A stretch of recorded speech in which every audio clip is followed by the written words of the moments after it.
What is up, fantasy football fanatics, IDP Army? It is your man, Jordan Reigns, at 50 Shades of Drunk, and we are going to have a lot of fun tonight. I have my man, Greg Tompsett, on here with us from Cover One. Greg is an old vet. He's been on the show 2-3 times now. He's a homie from the Twitter streets. He's a homie from the Senior Bowl. Greg, what is up, my guy? Happy to see you. Yeah, you too. It's nice to finally connect again. I know it was the first time we got to hang out down in Mobile was like literally the last public thing anyone did before COVID, and then all of a sudden the world shut down. So it was cool to get back there and have some fun, get a drink at Veets, and get back to normal. Yeah, you're 100% right. You know, that 2020 going down there, we went down there in January. You know, we already heard about COVID, but it was like that February and March, and then it was just like boom. It was like you said, like the world kind of shifted. So it was cool to meet you down there. We had some fun conversations. That was, the Bills were on the come up. Now they're kind of at the top right now. But before we jump into Bills talk and before we jump into free agency talk, which y'all need to make sure you're following my man Greg on Twitter. Greg is a guy who works for Cover One. Your new show, the Greg Tompsett Sports Show, is that pretty new? New? We've knocked out 4 episodes so far, and really it's just an outlet to talk about other stuff besides the Buffalo Bills. I still love the Bills; they're still my favorite thing. That's my primary show with Aaron and I doing all the weekly previews. Every post game, we're going through all of our postseason stuff and our off-season stuff now. So we're still doing that every week. But this was just kind of a new outlet to be able to have some fun and talk about other stuff besides the Bills. And I have a couple guys from the Action Network coming on this week to talk about March Madness, give you some tips on how to do your bracket. Had some guys on to do the NHL trade deadline last week, did the slam dunk contest the week before. Whatever is going on in sports in that week, just having fun talking about whatever everybody else is talking about, having a good time. Love it, dude. That is awesome. I will, like you said, 4 episodes in. It sounds like I'm going to have to add you to my rotation because, it does kind of suck when you get kind of pigeonholed into one corner of the internet, or people are like, oh, niche down. It's like, but I mean, to get there, I had to, get there. I had to swim through the main stuff. So I can talk about the main stuff. So I love that for you. I love this called the Greg Tompsett Sports Show. I think that, I've noticed, I don't know if you've noticed this, but a lot of the bigger people and bigger names, they just kind of name their shows after them. That's smart for your branding and all that good stuff. So love that for you. And I hope that you spend some time talking about the MCU, because I know that was part of your early COVID experience. Watching you live tweet through that was really awesome. You really jumped in at the perfect time. And you literally picked the perfect time to just binge it. You're like, oh, we didn't know we were going to be stuck at home for months at that point in time. But watching you live tweet through that was really fun. Before I ask you my main question, which one of the original, phase 1 through 4 movies was your favorite? So I think it's impossible not to have the final 2 finale pieces as your favorite. It was just a perfect ending, the way that it got set up. I don't know if I would have been able to survive like you guys did, seeing the first one and then having to wait a year for the second one. Like I don't know if I could have made it. So it was like Harry Potter all over again, waiting for book 7 to come out. I experienced that on like a Tuesday night, and then I got to watch the next one on a Wednesday night. So bastard. I don't know if I could have made it like you guys did, having to wait a year. But I will say probably like either I really liked Winter Soldier, maybe Ragnarok. Those are the 2 that were really up there. What was the other one? Sorry. Ragnarok and Winter Soldier. Those are 2 that were awesome movies. Totally fun standalone. And I will say, Black Panther is an awesome standalone movie as well. Like, it's just, you could sit down and watch that anytime, but it's just a great movie start to finish. Yeah, I'm with you. I like Winter Soldier, just the vibe of it, the sound, that like the soundscape when Bucky comes in. That's such a good Natasha movie too. Black Widow, that's where a lot of her character development is. You forget that her and Cap had a little PG-13 chemistry rolling in that movie. You know what I'm saying? That was the early days, So good stuff happening there. But before we jump in again, I wanted to talk to you a little bit. Did you watch Quantumania? Have you watched Quantumania yet? So no. I have. I've kept up with everything since then. I've done. I'm terrible with the names. I got you. Like She-Hulk, and there was Moon Knight. Yes, all the series. I've done all the series. I did the 10 Rings. I did. That was good. I loved Hawkeye. Did you love Hawkeye? Yeah, oh yeah, no, Hawkeye was excellent. Hawkeye. That's gonna be part of my favorite out Christmas those. rotation the rest of my life. It's amazing. Yeah, no, for that I didn't even think about that way. That is a great. It has all the different notes of like him getting home for Christmas is perfect. Mm-hmm. Really liked each of. I have not done Quantumania yet. I was working, so I missed doing Black Panther 2. Wanda. The one with WandaVision. I went through there. And then the movie with Black Panther 2, I just caught up there. So I think I'm all the way caught up on all the movies now, except for I haven't done Quantumania. Black so that's Panther my next was the one that just came out right before this most recent one. Yeah. So yeah, correct. So I was going to ask you what you thought of it, because it's pretty contentious on the internet. There's a lot of theories about it, but since you haven't seen it, I guess we won't really talk about it. But when you do see it, we'll talk on Twitter. I like it. You're not going to pull up the Sean McCoy, I won't pull up Sean McCoy and just start talking about it. I appreciate it. Was he a Bill when that happened, or was he out of the league? No. He was there. He was still. That was like going into his final year with Buffalo, and yeah, there were some really, really upset people. My buddy and I were talking on the way down to the Senior Bowl about, we call them Twitter moments. So people don't understand what Twitter really is. Like, you have to be there for the moment.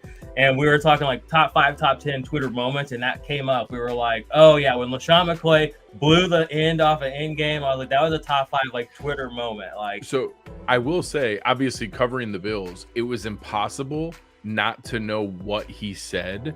So I didn't have the frame of reference of what it was going to mean or how impactful it was with his character. None of that clicked with me. But just I couldn't unknow that phrase. So as it was coming, I think in the moment I had kind of forgotten. Like I wasn't like hyper thinking about it. You didn't see that at the end and say, I know this is going to happen. But the moment when you turn and it shows him with the crazy like lightning struck glove, all of a sudden I was like, oh my, and like then it like in once in that moment it clicked for me. And you understand why the whole world hates LaShawn McCoy, basically. On top of he has the most guy. I mean, I got wild takes. He's got some wild takes. Yeah, he's all right. Well, this has been a fun intro to the show. Let's start talking about some football, because I know you're a very busy man, rightfully so. You are the best in the business. Talk to me about the Bills going through some transition. We're talking free agency. I wanted to hone in on some players that you know intimately. Jordan Poyer, Devin Singletary, both IDP are both fantasy relevant for Dynasty.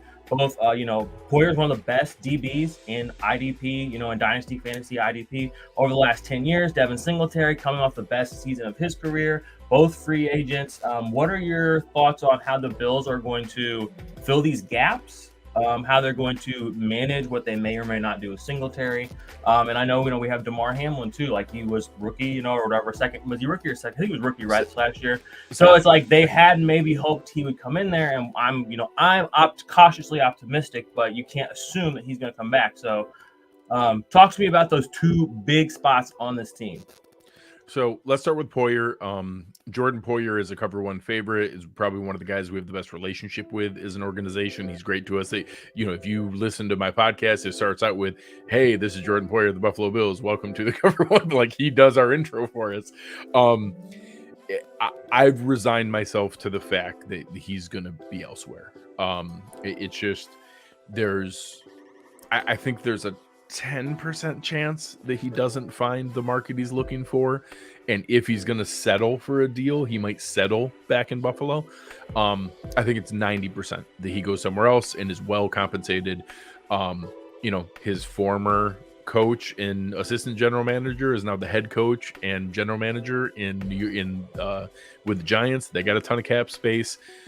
DeMeco Ryans would love a leader in that locker room. Atlanta, Miami, people talk about Miami because his wife lives down there and he lives down in Miami, and I think that's fun to talk about.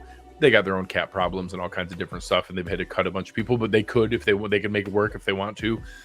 There are 20 teams in the NFL who would benefit from Jordan Poyer. He's a stud.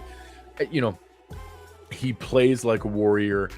That started to show this past year. It's impossible. He never missed a game for like 5 straight seasons, playing like a psychopath. So having a couple of those injuries finally start to add up wasn't shocking. But I wouldn't bet against him. You know, a healthy offseason, a chance to get right. I think he's going to produce anywhere he goes. Sadly, I don't think that's going to be in Buffalo. I do think so I'm the same way with DeMar Hamlin as you are. I can tell you it is going to be up to him if he plays again. He is medically cleared to play football again. But far be it from me to assume after watching what we all saw happen that he's going to be ready to run up and hit another dude full go and be ready to go. If he is, God bless him, I'm ready. If he's not, I will totally understand and wouldn't judge him in the least. I don't think we can plan on that 100%. Micah Hyde is back and under contract. He is also coming back from, spinal fusion surgery, which is no joke. Christian Benford was a guy who actually beat out Kaiir Elam initially for the starting spot at corner. There's talk that he may transition to safety. So there's a lot of maybes floating around there. I don't think they're not going to see some big splurge on a big time safety. They're not going to let Jordan Poyer walk and then go out there and splurge on a top of the market guy. Jesse Bates. Yeah, they're not going to go sign Jesse Bates. That's a perfect example. I do think they could dabble in some of this recently released market. Some of the guys, actually, I just lost one today. We just signed Joe Dana as the new safeties coach. He came from Houston. So both MJ Stewart and Jonathan Owen were both free agents. So I was like, hey, we just signed their safety coach. Maybe they bring one of them over. Well, Houston just extended MJ Stewart today. So that took one off there. Guys like John Johnson III make sense. Cleveland tried to play him as a center fielder. He makes way more sense in that Poyer role with Micah Hyde as the center fielder behind him. I'd love that. If we're going to splurge, I mean, you lose a guy that talks as much trash and plays as much edge as Poyer does. I'll take some Chauncey Gardner-Johnson. You want to be, figure out a way to give that kind of splurge there. Yeah. I'm expecting it at the lower end of the market. I'm expecting, someone in the $5 to $7 million range, not a crazy big spend, but I do think that they'll bring someone in, maybe Von Bell, maybe Taylor Rapp, maybe John Johnson III. I'm thinking that tier of guy is where we'll go. Or you might get, a more experienced veteran like a Jimmy Ward and a draft pick. I saw as in Byard. Is he on the market as well? But guys like Byard, I feel like Byard and Poyer both, rightfully so. These are probably the last 1, 2, 3 years. They're safeties. They can age out a little bit better than a lot of players. Look at Malcolm Jenkins. Look at Tyrann Mathieu. But I imagine they're going to be looking for, security at this point. They're going to want to cash out on this. So it doesn't, like you said, it doesn't make sense to bring in like a Byard if they let Poyer go, especially given everything he's done. If they're doing anything like that, they would have just done it with Poyer. Yeah. I like several of those guys you named. John Johnson III, definitely love that pick because we did see basically Grant Delpit was a beast this year, low key for the Browns. Don't sleep on him in IDP, but John Johnson, we know that he has championship experience. I mean, he's been to the big game. He's played under several different systems. I think that's a great pick. So I don't want to spend too much time on Poyer. Talk to me about Devin Singletary because I'm a huge Devin Singletary stan. Had his best season rushing yards wise, finished as I think running back 16 or 18 in fantasy, which is really good. I mean, let's just be real, that's really freaking good. He had I think 54 receptions. Somebody double check my numbers there, but it's really close to that number. Maybe it's targets. But the reality is he's on the Buffalo Bills. We'll see. They obviously, I don't think, again, this is me. I'm not as intimately as you, but I don't think they trust James Cook. And I think fantasy football managers are like convincing themselves that he's going to, I'm like, they traded for, or they went and got Nyheim Hines in the middle of the season. Like they obviously, and then they threw the ball, which everyone's like, oh, they're going to throw it to James Cook. They threw it to Devin Singletary, something people act like they wouldn't do. So I love Devin Singletary as a player. I hope that he stays with the Bills because he's getting more accustomed and he's getting more usage. It's not his fault that the Bills choose to abandon the run sometimes. Yeah. So talk to me about Devin Singletary. Make me feel good. I wish I could. So I've got terrible news for everyone. There's not going to be a fantasy stalwart in the Bills backfield. They're going to have they're not going to give the keys to James Cook. They're probably going to restructure Nyheim Hines and then they're probably going to sign Deontay Foreman or Jamal Williams or or draft Muhammad Ibrahim or like someone who's a thumper, and have James Cook as, he might even be the 1A in the backfield and like a guy you want to play in fantasy. You really think he can do that, Greg? Well, yes, because he did down the stretch last year. He was the 60% to Singletary's 40%. He was the 55 to Singletary's 45 in the last third of the season and going into the playoffs. Now, Singletary also had some really good stretches to start last year. He ended the previous season in that same exact way where he took over the backfield and they had their best offense with him. He had like 18 carries. It wasn't even touches. It was like 18 carries. I think it was like 6 of the last 9 games. I was like, And their offense produced the best when they started to do that. So there was plenty of concern about, hey, why don't we go back to that? He is going to get hurt by the same thing that's probably going to benefit the Bills. There's so many free agent running backs. There's so many guys available, and there's a strong draft class. So nobody's going to bend over backwards to go crazy for a running back when there's a ton available, or you could just wait in the draft. So, someone's going to get Kareem Hunt, Jamal Williams, Deontay Foreman, Jerick McKinnon. There's so many different guys floating out there that I will be totally happy if the Bills just bring back Devin Singletary and run it back, and they just do the exact same thing. My expectation is, he deserves a shot. If Atlanta wants to give him a shot as a primary back, God bless him. I hope he gets that. I hope he goes and does that. But if he leaves and then the Bills instead sign Dearness Johnson or sign Alexander Madison, they're going to be fine. It's going to be the same thing. It's going to be a backfield that's 40-40-20, and that nobody's going to be the bell cow of anything, and Josh Allen's going to steal a bunch of goal line carries anyways. So maybe the one exception is if it really is a Jamal Williams or Deontay Foreman, maybe they really do have a goal line back for the first time in Josh Allen's career. That's the one piece I wouldn't mind, is to save some of that short yardage punishment from Josh. I want him to scramble. He's such a weapon when the play breaks down. I wouldn't mind some of that short yardage wear and tear being taken off of him. So my goal, even though I like Singletary, I think he's more valuable than a Deontay Foreman overall for what I need. I would like to plug in a Deontay Foreman with James Cook and Nyheim Hines, and that's a backfield for me. I liked the early reference to Kareem Hunt, somebody who can be a goal line guy who, but also has a little finesse. Not a Leonard Fournette, but older that, though, with a lot of experience. Maybe what Leonard Fournette was. Huh? What Leonard Fournette was. Yeah, what Leonard Fournette was for a year or two. Yeah, he ain't that good. Or what Kareem Hunt was his rookie season. He was so amazing that year. Yeah. And Mahomes wasn't even in the picture that season, was he? Yeah, that was Alex Smith. Yeah, it was Alex Smith. That was an amazing season for the Chiefs. Yeah. I'll never forget that. All right, let's see. Thank you so much for sharing that, IDP Army fantasy folks. Greg knows what he's talking about. The thing to take away from this, I think, is Devin Singletary, based on what I've seen, he's not going to go away. You know what I'm saying? He's going to And he's probably a buy low, because there's a chance he goes into a valuable spot, but so don't pay like crazy. But if somebody's looking to give him away, roll the dice that he ends up on the right side. What if they just on the swap? 49ers? That's obviously the perfect scenario. What if he just swaps with Jamal Williams? What if he's the other side of DeAndre Swift in Detroit with that offensive line, and Jamal Williams goes to Buffalo, and he's all of a sudden the guy who gets all those 1-yard touchdown plunges? 100%. So I can't buy low on him because I drafted him 4 years ago in all my dynasty leagues in the second round. So he's already on my team, ladies and gentlemen. So I'm a real believer. I'm an absolute apologist. But all right. So free agency class. This edge class is very weak. Really nobody of note in my opinion. I mean, it's my opinion, except for Yannick Ngakoue. I know Marcus Davenport is available. I know Jadeveon Clowney's available.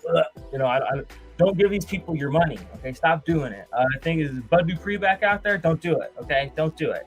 Yannick Ngakoue doesn't like to tackle. but he'll get you a sack or two, every couple of weeks. You can put him out there on third downs. Justin Houston's still clicking around. I'm so annoyed that he did not win a Super Bowl for the Chiefs, but we'll save that for another day. Is there anybody that the Bills are an interesting pass rushing situation because you guys have a lot of just guys, Epinesa, you have Von Miller came in, Gregory Rousseau.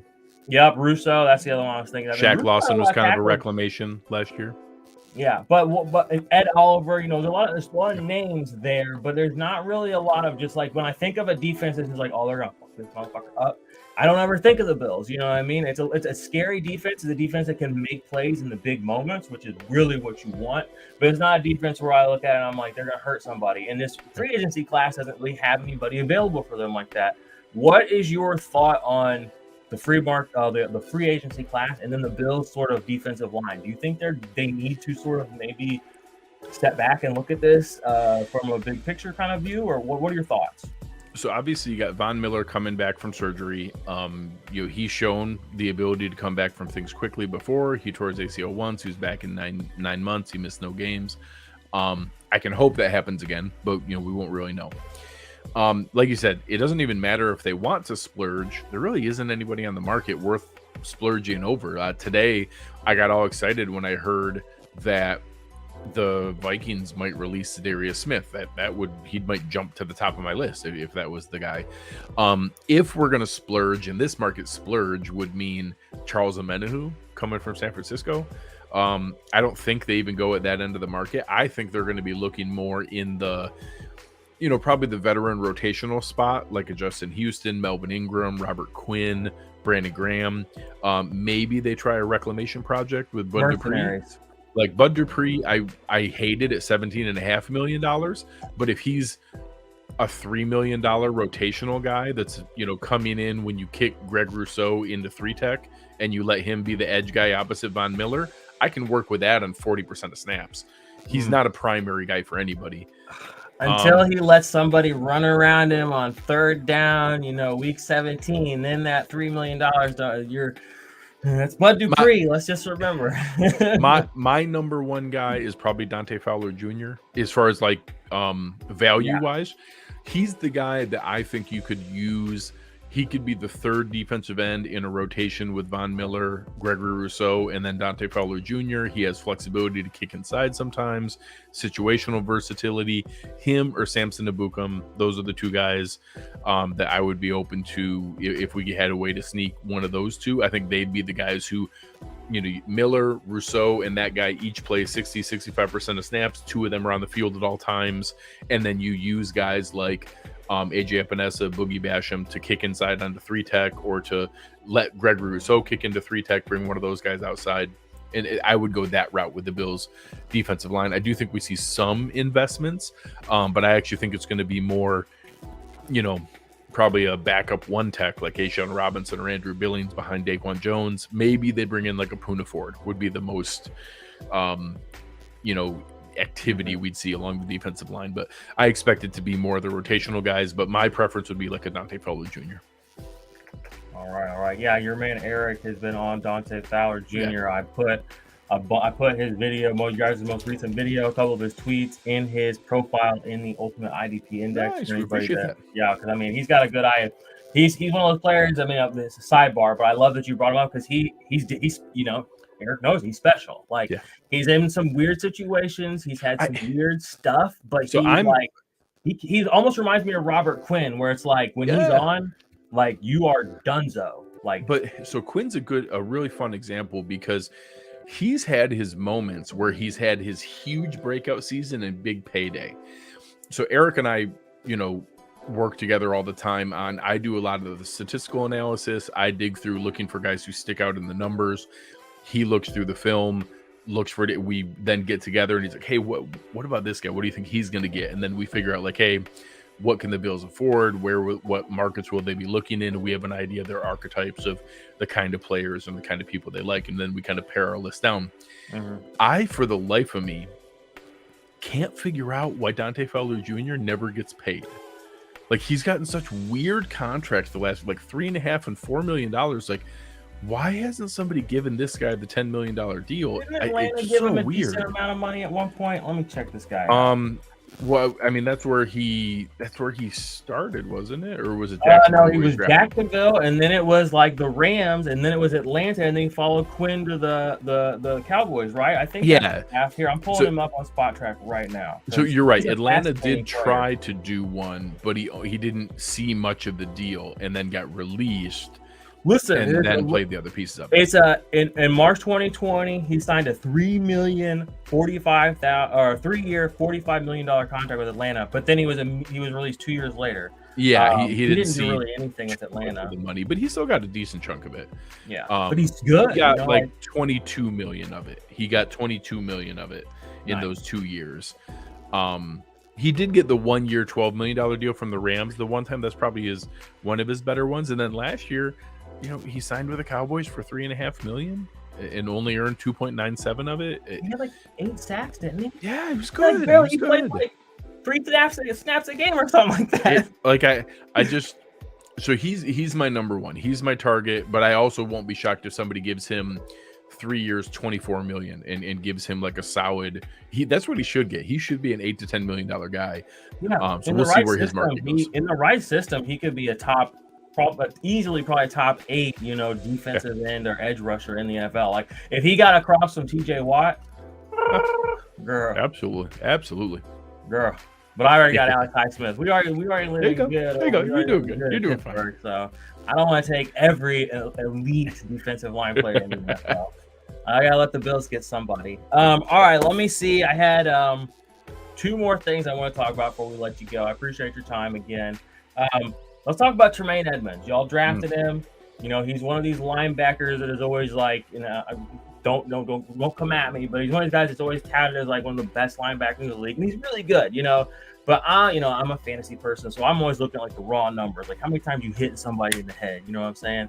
And his numbers every season, snaps were pretty decent, but it's just his overall actual like playmaking for fantasy and just like tackles and all that. It's just a little lower than what I consider to be like a guy who's just like literally everywhere. He does make some decent impact plays, but then you have him next to Matt Milano, and then it's like Matt Milano looks like a whole nother level up. He looks like a savage when he's flying around out there. So it's what are your thoughts on him? Because it seems like he would have been that next linebacker up to get that super duper high end deal. And I saw something that you had retweeted today that was talking about he might sign somewhere not with the Bills around $15 million.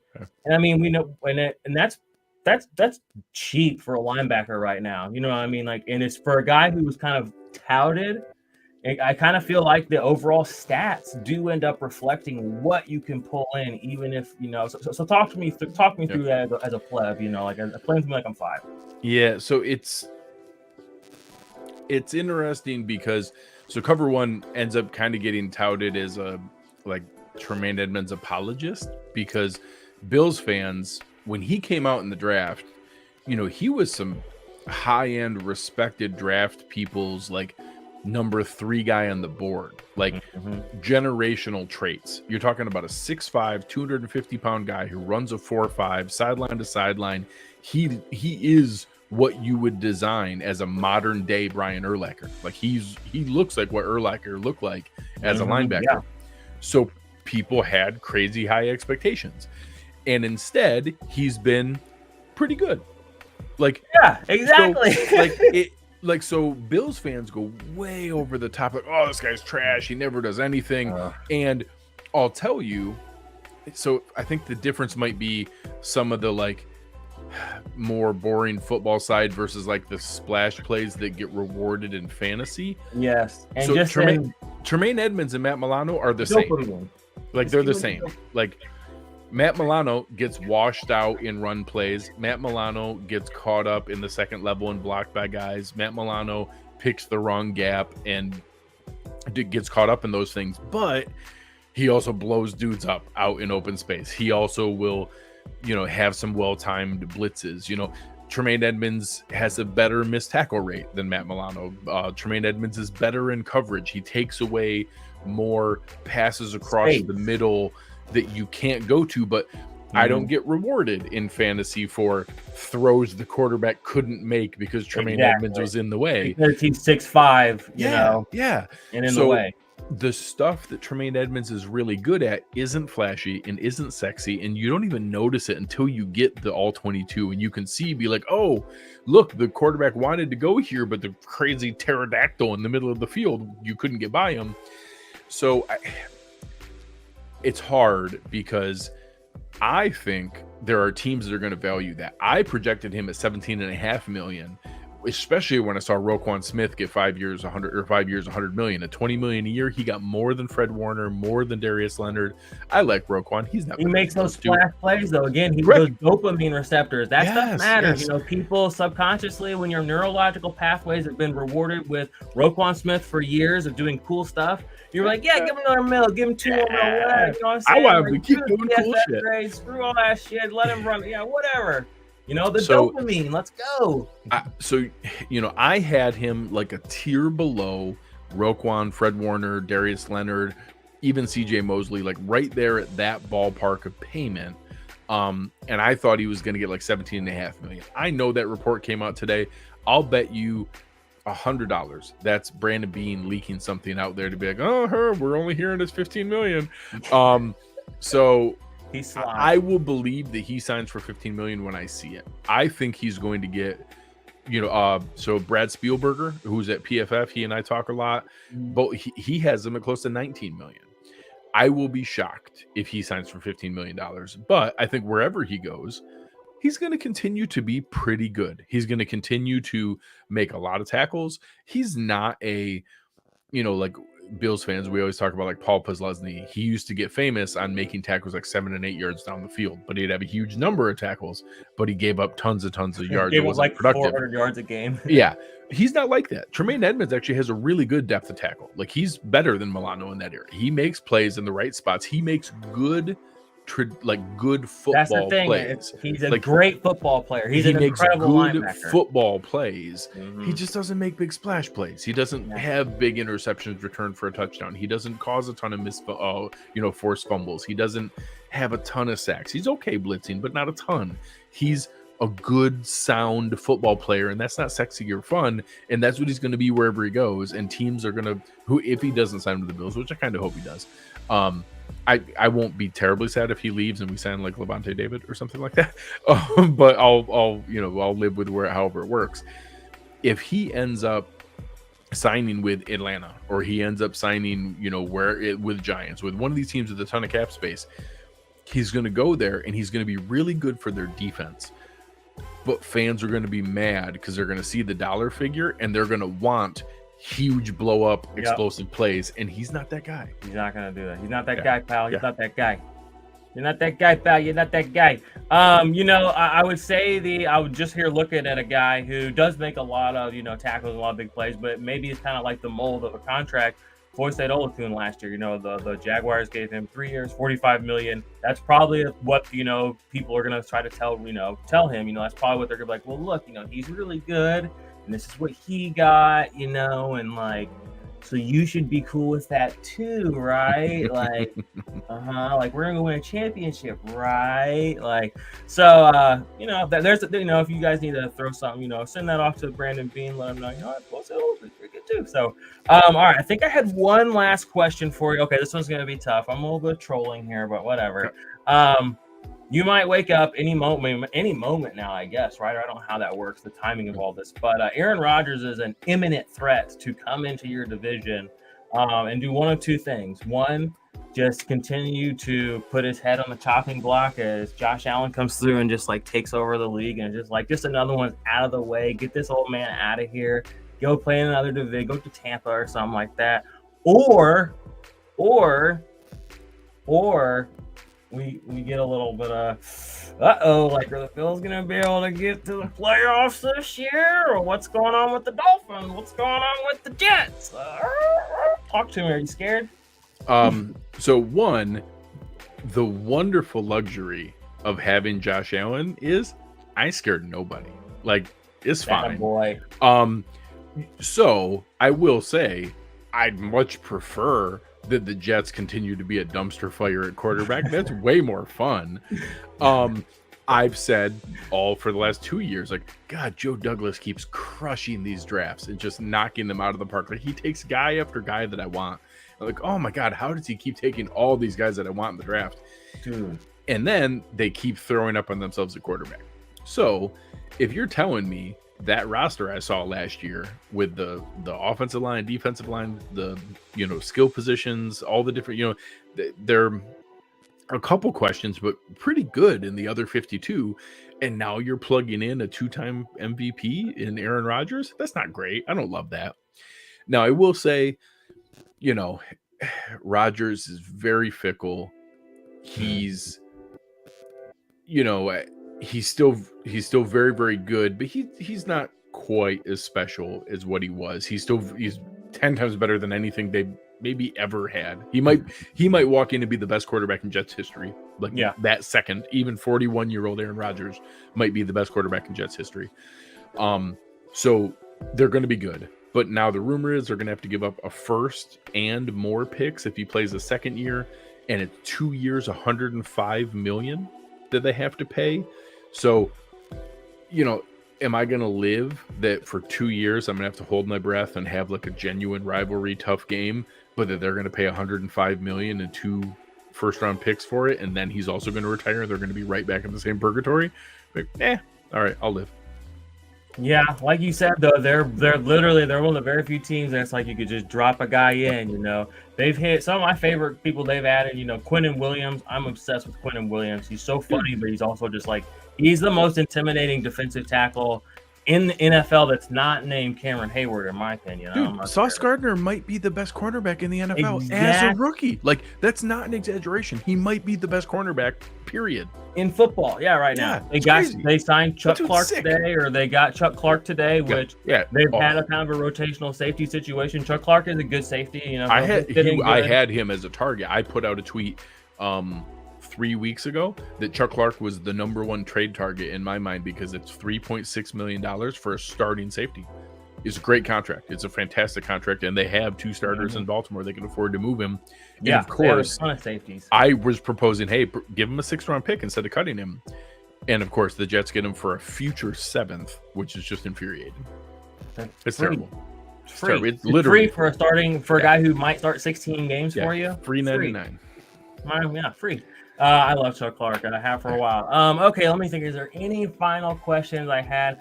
I'm with you there, though. I think Aaron Rodgers, it would be good for his career, I think. New York would probably fit him. He's kind of a prima donna. He'd love the attention. Jets fans are rabid, so if it goes up, they're going to be wild. If it goes down, they're going to be wild.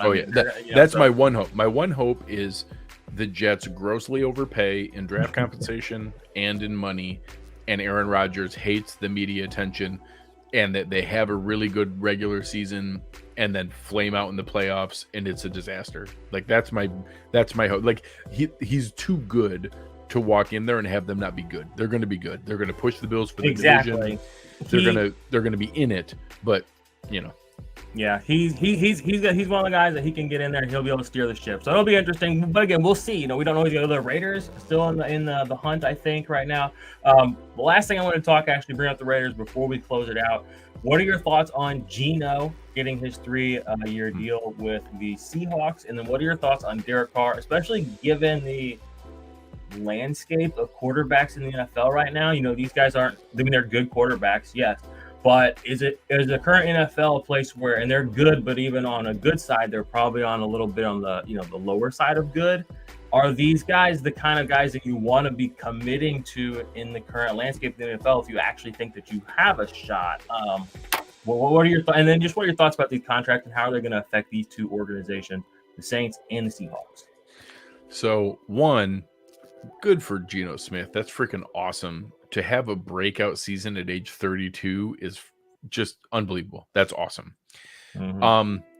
In the grand scheme of things, do I think paying real money to the Geno Smiths and Derek Carrs, and I'll even throw Daniel Joneses of the world in there? No, I don't.